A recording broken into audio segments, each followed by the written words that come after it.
Alam niyo guys, ito, sabi ng, pwede nang, okay na, tahimik na. Alam niyo, nakakatakot. Kahit po, nila yung mga minsan, pero nakakatakot din. Dahil dito kami po, nasa gitna kami, bansang Jordan. Super nakakakabaran po. Kaya, na hindi namin alam kung kailan matapos ang dira na yan. Diyos, gabayan niyo kami.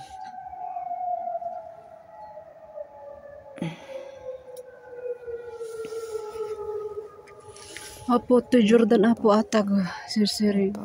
Ayun na nga yung tama nun. Last sharing ng Jordan. Nagsabi na okay na, kalmado na.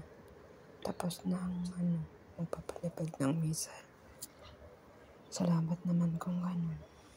Dahil talagang kahit sabihin nung hindi kami safety, pero yung kaba nandun, hindi mo matatanggal, hindi mo maaalis.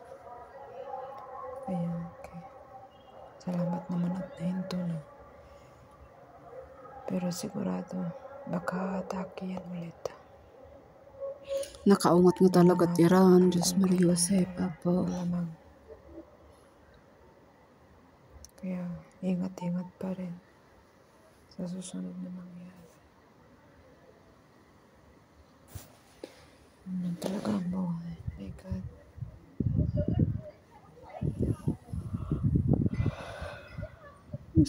Ito na, nantok na rin ako. Hindi rin ako mapakali kasi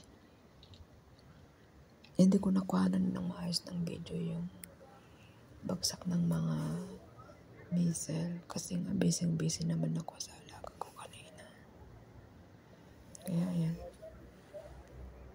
Kailang basta importante okay kaming lahat.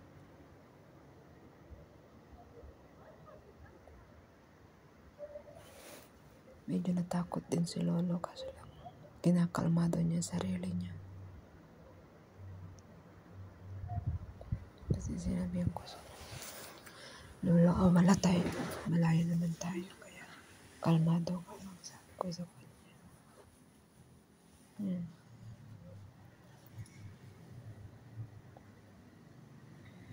Okay guys,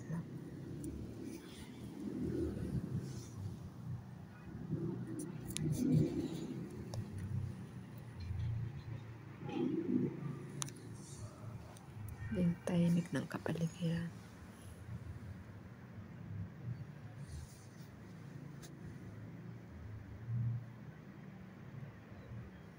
Maraming salamat sa panonood niyo po. Gusto ko lang ipakita na tahimik na, okay na. Hindi na nagpapanik ang mga tao dito.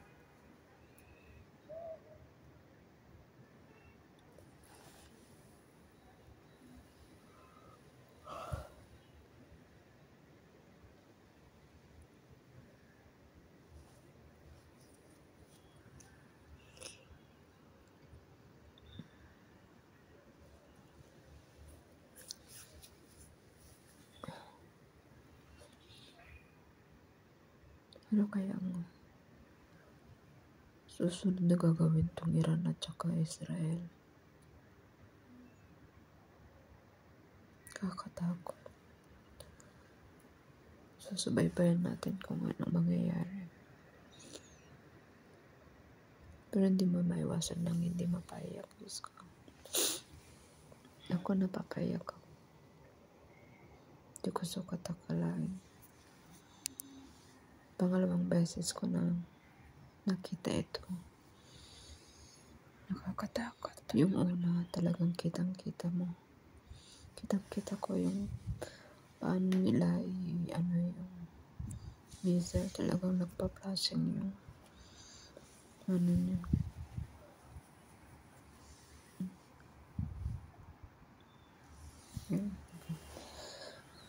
Sige lang. Tatapos sa barot.